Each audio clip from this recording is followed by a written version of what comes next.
Aujourd'hui, moi, je pense que Pedri, c'est l'intelligence artificielle du football. Je le dis à mes amis tous les jours. Bonjour à tous les copains. J'espère que vous allez bien et que tout se passe pour le mieux pour vous. Champions League, on avait une journée quand même aujourd'hui qui était assez attendue avec d'entrée de jeu le match du Barça face à Benfica. Quand on sait que le match était dur à l'aller, le Barça qui a pu s'imposer à Lisbonne 1-0 grâce au but de Rafinha. Les attentes étaient concentrées du côté de l'Espagne, plus précisément en Catalogne, avec cette rencontre qui opposait le FC Barcelone au Benfica. Le FC Barcelone qui s'impose pas dans un match facile, on va dire, mais dans un match quand même à haute tension, parce que le Barça que le score d'entrée de jeu avec Rafinha et qui se voit égaliser sur corner par Otamendi. Derrière, pendant le festival, Yamal qui score un but des zinzins à plus de combien de mètres à l'entrée de la surface. Ce gamin, il a un pied gauche assez magique.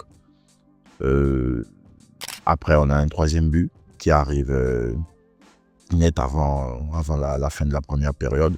Un but quand même où l'arbitre s'interroge et se pose la question de savoir est-ce qu'il doit siffler faute, est-ce qu'il laisse l'avantage plus derrière et au but de Rafinha.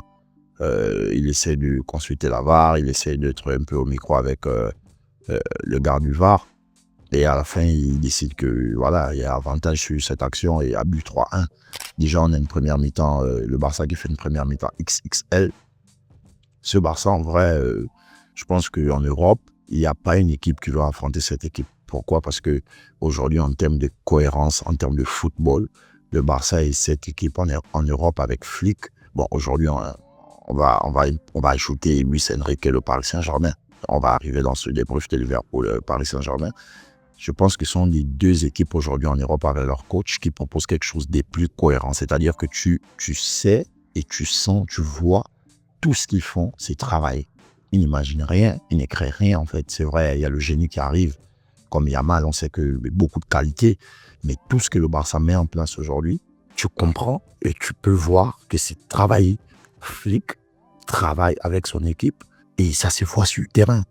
On a Pedri, mais Pedri aujourd'hui, moi je ne sais pas comment on arrive à se positionner et critiquer Pedri. En réalité, si tu aimes le football, si c'est un sport qui te fascine, si c'est un sport que tu apprécies énormément, tu ne peux pas cracher sur le joueur qui est Pedri aujourd'hui. Aujourd'hui, moi je pense que Pedri, c'est l'intelligence artificielle du football. Je le dis à mes amis tous les jours. Aujourd'hui, Pedri, je pense qu'on doit créer un cours dans les écoles de football. Et puis, on nomme le cours Pedri. C'est-à-dire que c'est une matière, tous les jours, comme les mathématiques, sciences physiques et autres, etc., français, qu'on étudie dans les écoles de foot.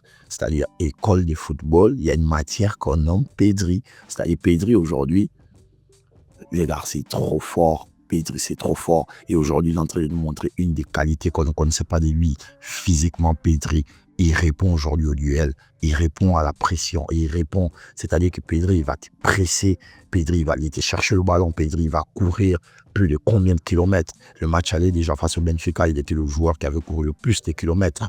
Et il était en mode box-to-box. Pedri, en dehors de cet aspect magique, magicien, contrôle, tempo du ballon, le rythme, etc. Tu ne vas pas aller chercher le ballon dans les pieds. Il nous apporte une autre qualité. C'est-à-dire qu'il joue à la anglaise. C'est quelqu'un qui bonifie l'équipe. C'est quelqu'un qui arrive à colmater encore les brèches. En fait, il est en train de devenir tout simplement un milieu de terrain, sinon l'un des milieux de terrain les plus complets de cette génération, en fait. Vraiment, Pedri, il n'y a rien à dire. Back-to-back MVP, c'est mérité. C'est pas un scandale. On a Olmo qui est l'un des joueurs offensifs les plus importants aussi de Flick cette année, je pense. Comme j'ai déjà pu le mentionner autrefois, je pense que ce joueur, il fait du bien au Barça parce que c'est l'un des joueurs au Barça qui ne se pose jamais la question quand il a le ballon au pied. C'est-à-dire, il fonce, il va vers l'avant, soit par un dribble, soit par un petit pont, il va éliminer, il va. En fait, c'est quelqu'un qui se projette vers l'avant. Il ne connaît pas jouer derrière. Olmo, c'est quelqu'un, en fait, tu lui donnes le ballon en phase offensive, il va attaquer. Et il va prendre une meilleure décision, soit une passe en profondeur, soit une passe appuyée sur Lewandowski. Donc, je pense que c'est l'un des joueurs les plus importants. De Jong en milieu de terrain aussi, il fait un gros match parce que j'ai pu le mentionner dans mon compte personnel sur Facebook que De Jong, Olmo et Pedri, aujourd'hui, c'était extrêmement dense et complémentaire. Ils arrivaient à se couvrir, ils arrivaient à se relayer, ils arrivaient à se trouver dans les passes qui cassaient les lignes, ils arrivaient à faire sortir le ballon. Aujourd'hui, le Barça nous montre clairement que c'est peut-être la meilleure équipe du monde aujourd'hui en termes de football. C'est vrai qu'on avait Liverpool, bon, je vais arriver, comme je disais, on avait Liverpool qui nous avait déjà montré des grandes choses avec beaucoup de rythme, etc., mais qui a buté sur Paris Saint-Germain. Lewandowski, pour moi, aujourd'hui, je pense que l'âge entre les réduire et diminuer ce gars. Parce qu'il y a 5 ans, il y a des actions que tu vois Lewandowski rater, tu te dis ça, il n'aurait jamais raté ça en fait. Je pense qu'aujourd'hui, on utilise plus Lewandowski avec l'expérience pour accompagner ces jeunes. Il va être le point de fixation, il peut attirer 2-3 défenseurs dans un appel et libérer les espaces à Yamal ou à Rafinha, ce qu'on a vu déjà pour le but, je pense le troisième but de Rafinha, c'est Lewandowski qui appelle et qui concentre, je crois, 2 défenseurs sur lui. Donc, je pense qu'aujourd'hui, Lewandowski il a plus un rôle d'accompagnateur, de quelqu'un qui va fixer les défenses, qui va essayer d'attirer le défenseur vers lui. Parce que aujourd'hui, tu te demandes comment Lewandowski arrive à rater ses face-à-face, comment Lewandowski n'arrive plus à être chirurgical, en fait. Mais tu comprends tout simplement que c'est l'âge. Oui, aujourd'hui, Lewandowski, disons-le, il a 37 ans. Quand on sait que tu es un attaquant, tu as passé toute ta vie à presser, à te projeter, à courir, etc. Aujourd'hui, on voit un peu, pour ouvrir la parenthèse, Suarez qui n'arrive plus à enchaîner les accélérations, comme on appelle à l'Inter Miami. Donc, Lewandowski, aujourd'hui, je pense que pour moi, ça doit être, à mon humble avis, ça doit être la dernière année de Lewandowski. On doit trouver, sinon du moins ce Barça doit trouver le remplaçant de Lewandowski, Isaac Gyökeres. Et puis Lewandowski pourra nous dire au revoir peut-être cette année avec une Liga et pourquoi pas une Champions League à la fin du compte. En défense centrale, on a Araujo qui fait aussi un match solide, qui ne se fait pas bouger n'importe comment, même si c'est vrai que dans ses interventions, tu as toujours quand même cette petite crainte que le gars puisse faire faute, que le gars puisse piétiner quelqu'un, que le gars puisse pousser quelqu'un. Donc, du coup, les interventions des Araujo sont justes. Et Nico, aujourd'hui, c'est taille patron. C'est quelqu'un qui sait se positionner. C'est lui qui dirige la défense. C'est lui qui arrive à casser aussi les lignes dans ses passes en direction des milieux de terrain. On a Baldé aujourd'hui qu'on a retrouvé. On a retrouvé un excellent Baldé sur le côté parce que Baldé a toujours été fustigé pour quelqu'un qui était frêle, qui n'arrivait pas à faire des passes, qui n'était pas solide. Moi, aujourd'hui, c'est le contraire de tout ce qu'on reproche à Baldé. Sur le côté droit, Koundé qui fait du Koundé, c'est solide, c'est physique, c'est présent. Voilà. On a Yamal, le gars, Yamal à 17 ans. Je ne pense pas si vous, à 17 ans, vous étiez sur un terrain de football en train de marquer face au Real, au Bernabéu, dans les matchs de Champions League, délivrer des passes décisives. En fait, la décontraction que Yamal a aujourd'hui, je pense que c'est sa force.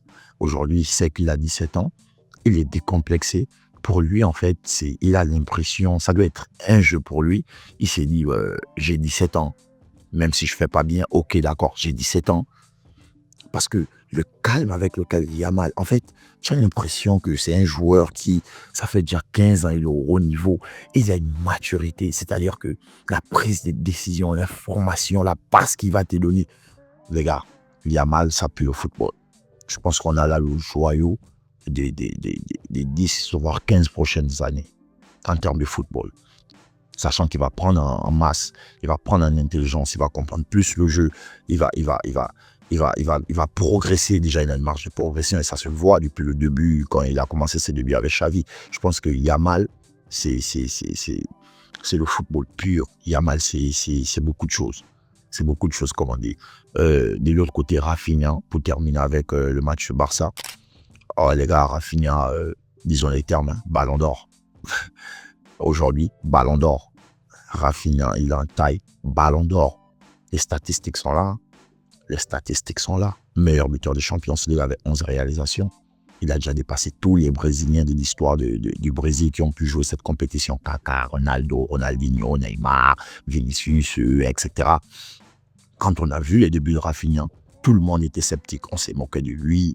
On crachait sur lui. C'était un boa. Même les supporters barcelonais voulaient qu'il parte. Mais les gars, aujourd'hui, s'il est ce qu'il est, mais on félicite, on l'encourage, on est content. Mais comment tu arrives à dire aujourd'hui que Rafinha ne mérite pas le ballon d'or, Rafinha ne fait rien? Les gars, Rafinha, il est constant depuis le début de la saison. Depuis les premiers matchs en Champions League face au Bayern, il marque tous les matchs les plus décisifs de son équipe. Il répond présent. Et même quand il ne marque pas, l'intensité qu'il apporte, la pression qu'il apporte, les passes décisives qu'il donne. Aujourd'hui, je pense que Rafinha en Europe est le meilleur joueur européen. Ça, je le dis, Rafinha est le meilleur joueur européen aujourd'hui. Les statistiques sont là. Même en termes de présence.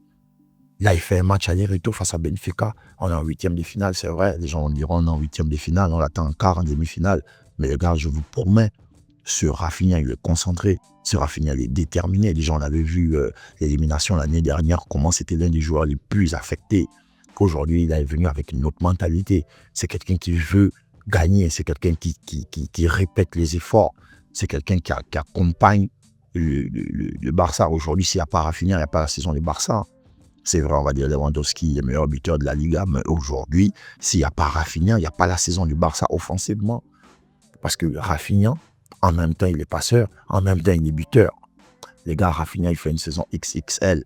Il fait une saison XXL. Vraiment, le Barça en train de trouver la cohérence totale dans son effectif.